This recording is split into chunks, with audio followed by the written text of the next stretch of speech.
Well, hello, my beautiful bookish friends, and welcome back, or welcome for the first time if you are new here. My name is Lori Beth, and welcome to my little corner of the internet, aka my booktube channel, where I like to talk about all things bookish. And in today's video, we are going to talk about my winter book recommendations. So I have come up with a list of books that I think would be perfect for the winter months, those colder, darker, chillier days where you can cozy up under a blanket and step into a different world. So I have decided to break this video up by genre today. So we are going to go through each genre on our list and the books that fall within that category. And our genres today are going to be fantasy, fiction, and thriller. So we are going to go over each book individually in each genre, and I will give you a brief synopsis of each book.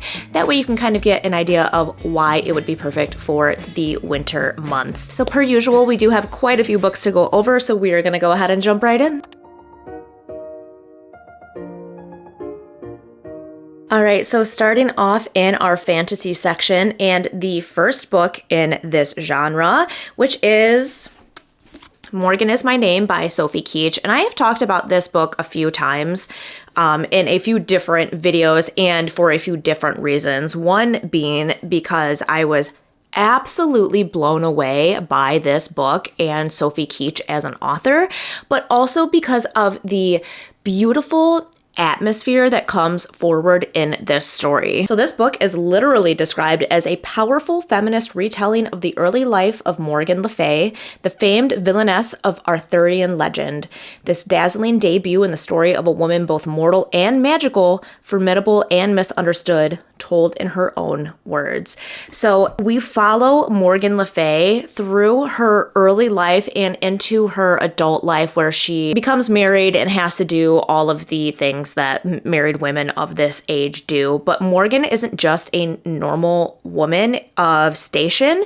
She also has the ability to use magic. But not just this story of Morgan and her kind of coming into her own and becoming a woman ahead of her time. Really, that's what the story is about, and being able to use things like magic. So it gives you like this beautiful blend of historical fiction and fantasy.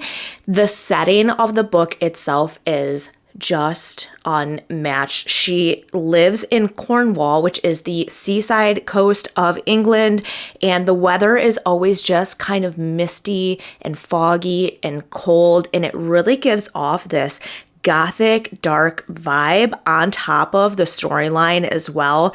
And I find it absolutely perfect for those colder, darker months where you are really just wanting to like curl up with something kind of delicious and entertaining, and that's what this book is to me. It is not just a fantastic story. The atmosphere in the book is just like another level, and Sophie Keach is a brilliant author. Highly recommend this one for those colder, chillier winter months. All right, and next up in our fantasy category is Winterwood by Shay Earnshaw.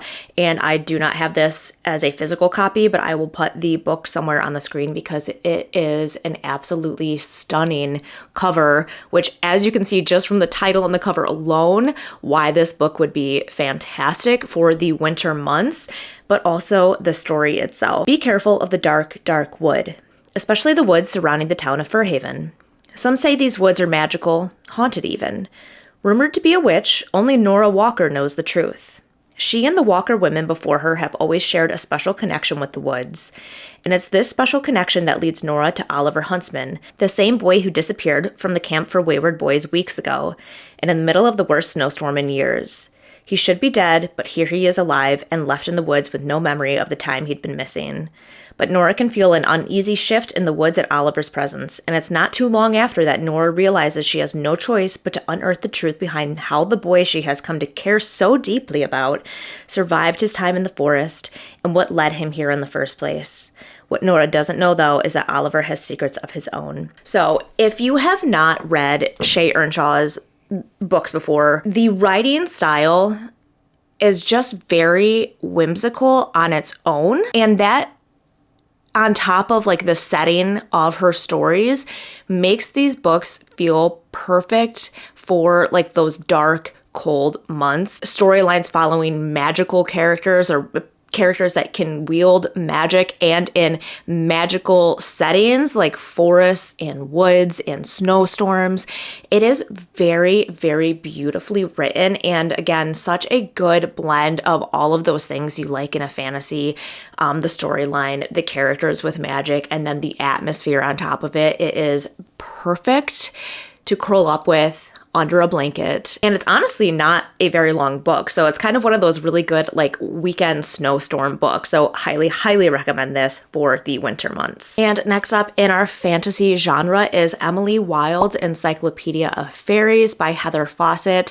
This is such a beautifully written story and so whimsical. This, my friends, is quite surprisingly a favorite book of mine that I have read in the last couple of years. And I say surprisingly because I typically don't love a cozy fantasy. I don't love low stakes books, but this was just so much different. And I don't know if it was just because of the writing, but I think it was honestly that atmosphere and the setting of the book. So in Emily Wilde's Encyclopedia of Fairies, we are following our main character, Emily Wilde, who has spent her whole life trying to create this encyclopedia of different types of fairies throughout the world. In this story, she goes to the Great North, like far, far north, where she has to find this very elusive species of fairies to add to her encyclopedia. And along the way, her like arch nemesis colleague ends up joining her there, and they ensue on this adventure, really, of trying to communicate with this elusive fairy type and kind of fit into the town where they are staying. So it has like this really whimsical, magical element of being out in the woods when it's snowy and trying to track fairies, and this kind of like enemies to lovers situation that happens along the way, and them being in like this little cottage in a village somewhere where they're having to go out and like chop wood and start fires to stay warm. It just has like that beautiful, cozy blend of romance and magic and fantasy all rolled into one. And I don't know why I was like so on board with the story when cozy is not typically my jam. But it was just absolutely beautiful. And there is a sequel out to this now. I think there might even be more books coming.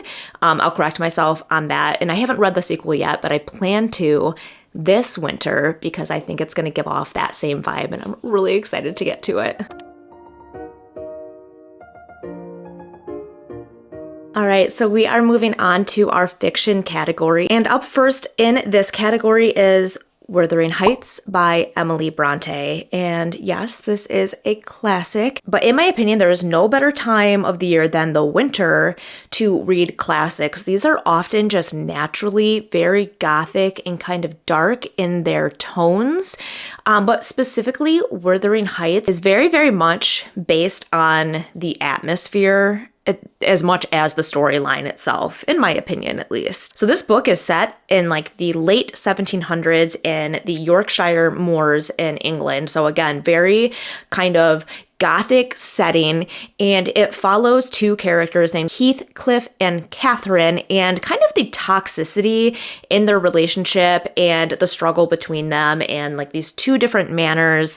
It is just very dark in tone because of the setting, but also the storyline as well. It kind of covers a lot of themes like love and revenge and really like the social class of the characters in the story.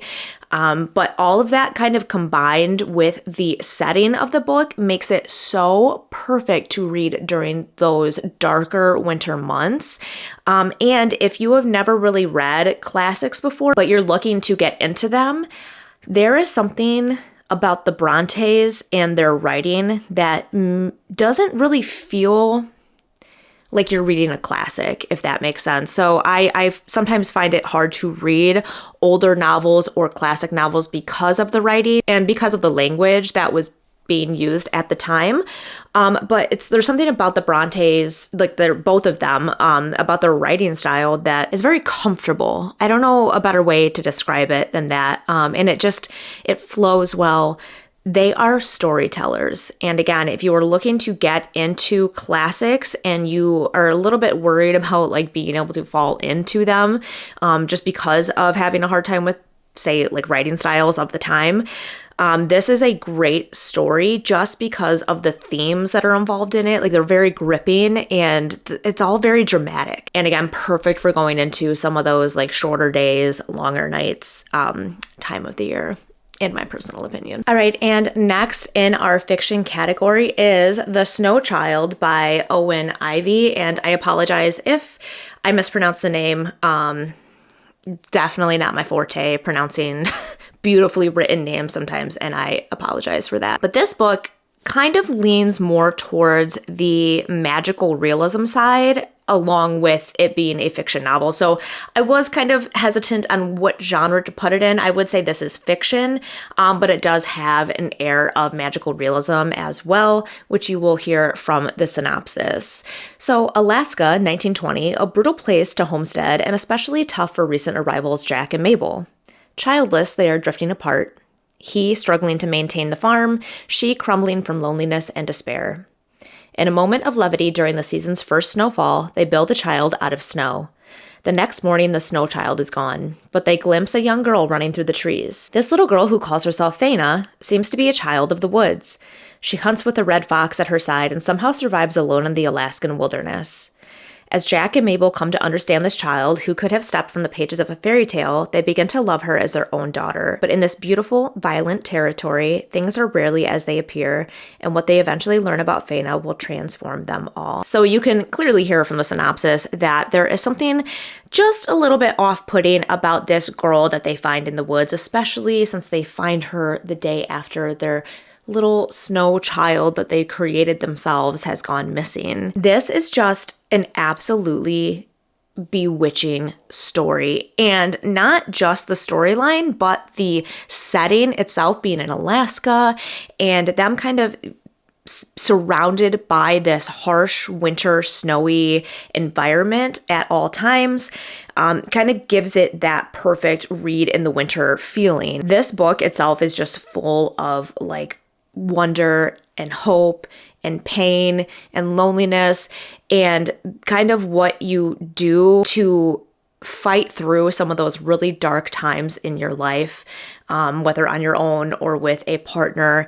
And it's just a very whimsical, fairy tale-esque story while still being more of like a fiction novel. So if you're not really into fantasy heavy books, but you don't mind a little bit of like magical realism in a fiction story, this book is absolutely perfect for that. And the writing is just so beautiful. And again, the story is like heartbreaking, but also just so heartwarming at the same time, if that makes sense. Like if those two things seem like they go together. Oh, it's very, very beautiful. All right, and next up in our fiction category is Beartown by Fredrik Backman, and this is just another beautiful story about humans and human nature and kind of what goes on in a small town community when humans start acting like humans, like things start happening because of their human nature. So let's read the synopsis together so you can get an idea of what the whole story is about. A tiny community deep in the forest, Beartown hasn't been the best at anything in a long time, but down by the lake stands an old ice rink. And in that ice rink, Kevin, Amat, Benji, and the rest of the town's junior ice hockey team are about to compete in the national semifinals, and they actually have a shot at winning. All the hopes and dreams of this place now rest on the shoulders of a handful of teenage boys. Under that heavy burden, the semifinal match becomes the catalyst for a violent act that will leave a young girl traumatized and a town in turmoil. This is a story about a town and a game, but even more about loyalty, commitment, and the responsibilities of friendship. The people we disappoint, even though we love them, and the decisions we make every day that come to define us. In this story of a small forest town, Fredrik Backman has found the entire world. I mean, that synopsis really, really brings to the forefront like what this book is about. Like there's so much emotion in this story. So it gives you obviously that small town setting, but a small town specifically that surrounds something like hockey or a sport. So you've got that atmosphere of a town that just like always seems to be in the snow for some reason. Like, they basically don't have much summer in this place. It's all about the snow. It's all about the winter sport that kind of gives this town life in general. So that's obviously a very big part of this town. And then a tragedy happens with a young girl from one of the boys on the hockey team, and it kind of just flips the entire town upside down. And you start to see how these people handle themselves when a really dark situation arises. So all they have in this community is this hockey team, and when a tragedy kind of starts to overshadow that hockey team, you see how people will start to respond and act within this small town setting. It's a heavy story. There are some heavy topics discussed, so I would check trigger warnings on this book, but also it has like that heartwarming feel to it, because you do see people try to take action and kind of fight for what's right in a situation. But again, that setting of the story is what makes it really good for the winter season. But Frederick Bachman's writing is just very, very gripping, and it will literally just like pull your heart from your chest, and you're kind of like on the edge of your seat wanting to know what's going to happen and how this issue is going to resolve for this town, like what's gonna happen because of it. So it's a beautiful, beautiful story, and a setting that kind of makes it perfect for the winter season. All right, so we are moving on to our next category, which is our thriller category, which I don't talk a whole lot about on this channel. And I gotta be honest, I actually have a handful of books, of thriller books, that I really, really enjoy that I need to bring to the forefront more often. But for this video, I did find 3 that I think fit well into the winter season reading situation. And the first one being Rock, Paper, Scissors by Alice Feeney. First of all, the cover of this book already kind of explains to you why it's great for winter and that Christmassy vibe. But it really is the setting in general that could not be more perfect for the cold, dark months. So let's read the synopsis together on this one. Things have been wrong with Mr. and Mrs. Wright for a long time. Every anniversary, the couple exchange traditional gifts, paper, cotton, pottery, tin, and each year Adam's wife writes him a letter that she never lets him read. Until now. Self-confessed workaholic and screenwriter Adam Wright has lived with face blindness his whole life. He can't recognize friends or family or even his own wife. And Amelia is sick of feeling unseen. When Adam and Amelia went a weekend away to Scotland, it might be just what their marriage needs. They both know this weekend will make or break the relationship, but they didn't randomly win this trip. One of them is lying, and someone doesn't want them to live happily ever after. So, not only do we have a dark, cold cottage somewhere in northern Scotland, but we have a mystery already unfolding because we don't even know how they even won this trip to begin with. So they go on this getaway to this desolate town in a snowstorm, and they get to this house. It's dark, it's cold. They're trying to like light a fire just to get warmth in the house, and all of these creepy things kind of start to happen. They feel like maybe they're being watched by someone, and then they kind of start to question the other person and their motives behind coming to this cottage for the weekend in the first place. So it gives a very chilling vibe right from the setting itself. But also because of all the kind of mysterious, creepy things that start to happen while they're at this house. In my opinion, this was like an edge of my seat type of read. And from what I remember, kind of went somewhere I was not expecting it to. And I think that's often what I struggle with thrillers, is kind of just already knowing where the book is going to go when you're like a few chapters in. I didn't feel that way with this one. I felt like I was kind of on the edge of my seat the whole time. And I just loved the setting of it so much. To me, the creepiness or the thrill of a story comes through when it's kind of dark. And when is it the most dark? In the winter. And when is it even harder to see? When there's a snowstorm outside. So this kind of had everything that I really liked, especially in a thriller, like the edge of the seat feeling, not really knowing where the book was going to go, and then the setting as well. So this is a great one to really read quickly through if you're looking for kind of like a mystery thriller for the winter season. All right, and next in our thriller category is The Writing Retreat by Julia Bartz. And let me tell you something. This book really had a hold on me. Like from the get-go, I was so sucked into this story that I think I read it in maybe like 2 days time. So in this story, we are following a main character named Alex, who is an aspiring writer and has basically at this point in time kind of giving up on her dream of becoming like a published novelist. She gets an invitation to go to this writing retreat of one of her favorite authors. And of course, this retreat is at some like huge desolate manor, and she is going to be staying there for a month, competing for a chance to get something published at the end of this retreat. So it's going to basically be like staying in this house with a group of other young aspiring writers and fighting for getting your piece of work published by this super popular author by the end of it. So I found the story so intriguing itself because it's kind of like a book about books. It's a book about writing and why we love writing and reading and kind of falling into specific genres of reading more specifically. And also the setting of the story itself. So you're talking about this big estate in the winter where all these women are basically cut off from the outside world and fighting to get something that they want. So that scenario already just sets you up for kind of a messy situation to go down. And of course, as they are there, people start stabbing each other in the back. Lies are being told. People are questioning what they thought about certain people in the house after they've gotten to know them. And as the story goes on, like darker and darker things start to happen.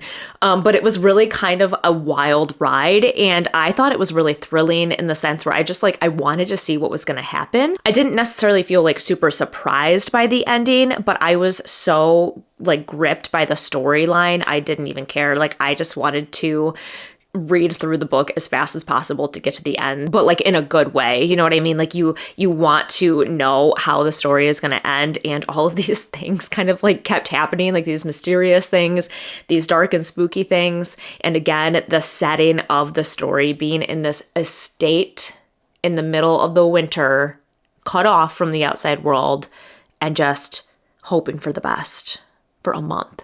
I don't know. I loved it. I loved the premise of it. I thought it was really exciting, and definitely a good one to read over a weekend if you were stuck inside and you don't want to go out into the cold weather. All right, my friends, last up on our list in the thriller/horror category, because I am going to put this as kind of like a dual genre, if you will, and that is The Shining by Stephen King, and also this stunning edition from our local bookstore that kind of just gives off the vibe of why The Shining is so fun to read in the winter. Most of us know the synopsis of this story, and some of us will probably even put this more into like a Halloween fall spooky season vibe, which I don't disagree with. But if I'm being honest, the entire story being set at this overlook hotel in the dead of winter where no one else is even around makes it a dark, spooky winter book. That's my opinion. I think that this is a winter/holiday novel, if I am being honest. So in this book, we follow our main character, Jack, who is like the caretaker to the Overlook Hotel. During the winter months, they shut the hotel down, so there are no guests that stay here. So you already have a creepy setting because it's like this giant hotel with not a lot going on in it. So you're hearing lots of bumps, lots of creepy things happening at night, and very, very weird things start to happen in the hotel. So in the start of the story, everything is seemingly fine. Jack is living at this Overlook Hotel with his wife and his young son. But as the winter months continue to go on and the weather outside is getting worse, the characters kind of start to feel the seclusion of being at this hotel alone and kind of how they are like separate from the outside world. And the characters kind of start to experience very weird things happening in the hotel. And of course, one of our main characters kind of starts to go a little kooky from being trapped at this hotel in general. It is just a classic story and a classic setting, that dark, cold vibe that, like, when you're looking for something to give you more chills than just the weather outside, this is a go-to story, and one that you can read more than once. In my opinion, this is like a reread book that we keep on our shelves in our house. So I highly recommend this if you have never read it. And if you've read it before and you're looking for something else to read during the winter months, pick it back up, give it another go, because in my opinion, it's also one where every time you reread it, you're like picking up on details that you didn't notice the first time. So yeah, if you are not only looking to feel cold and chilly, but you also want to feel kind of uneasy and scared, give The Shining a try this winter season. All right, my friends, well, there you have it. Those are all of the books that I personally recommend for you to read during these cold winter months. So per usual, if you have read any of the books that we talked about in today's video, I would love to know your thoughts and opinions on those books. Leave that in a comment down below. Or if you have any recommendations for a winter TBR, go ahead and drop that down below as well. I'm always looking for more books to add to my seasonal TBR. As always, if you liked this video, go ahead and hit that thumbs up button because it always helps a girl out. And if you want to make sure you don't miss any of my other upcoming videos, go ahead and hit that subscribe button too. And of course, it has been an absolute blast, and I can't wait to see you guys in the next one.